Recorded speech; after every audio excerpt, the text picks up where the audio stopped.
A Miraculous Staircase in New Mexico. In 1873, the Sisters of Loreto operated a girls' academy in Santa Fe, New Mexico. The academy was very successful, so the sisters wanted to build a new chapel. They hired a well-known architect to complete the task. The building project took 5 years to complete. However, once the chapel was finished, the sisters realized that the chapel lacked a way to get to the upper choir loft without using a very long ladder. Climbing such a ladder was very difficult for the sisters, who wore a floor-length religious habit. They also realized that there was no room left in the main chapel area for the staircase to be built because of the many pews, and the sisters could not rehire the man who had built the chapel because he died shortly after the chapel was completed. What were they to do? Well, the sisters prayed to Saint Joseph for help. They began a novena to Saint Joseph, asking him to send a carpenter to help them. Remarkably, on the final day of the novena, a mysterious man arrived at the convent, stated that he was interested in building a staircase to the choir loft for the sisters.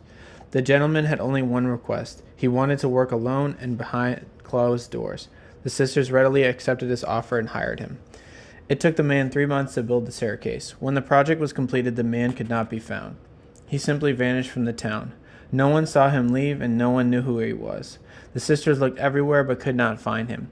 They even ran an ad in the newspaper and tried to locate him. It did not work.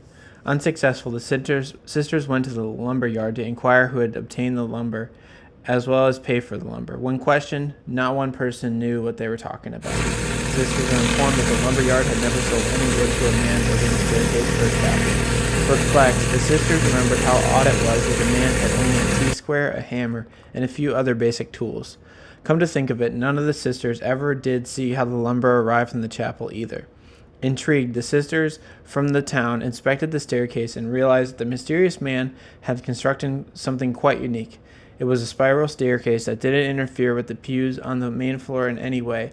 It had 30 steps, no center support or load-bearing column, and appeared to be floating in the air. It also contained no nails. It was found to be held together by square wooden pegs. The staircase is an architectural wonder. It is a carpenter's masterpiece. So where did the wood come from? Well, in 1996, a study was done by Forrest N. Easley, a forester and wood technologist for the United States Forest Service in the U.S. Research Laboratory. His extensive study found that the wood of the staircase is spruce, but unlike any other spruce in the world. Additional studies were undertaken and it would determine that the spruce most resembled the kind of found in spiral staircases found only in Israel. Who was the mysterious man who built the staircase? The Sisters of Loreto believed that it was Saint Joseph. After praying and asking their spiritual father to send someone to construct a staircase for them, Saint Joseph came himself and built this for the consecrated virgins. The staircase remains intact to this day.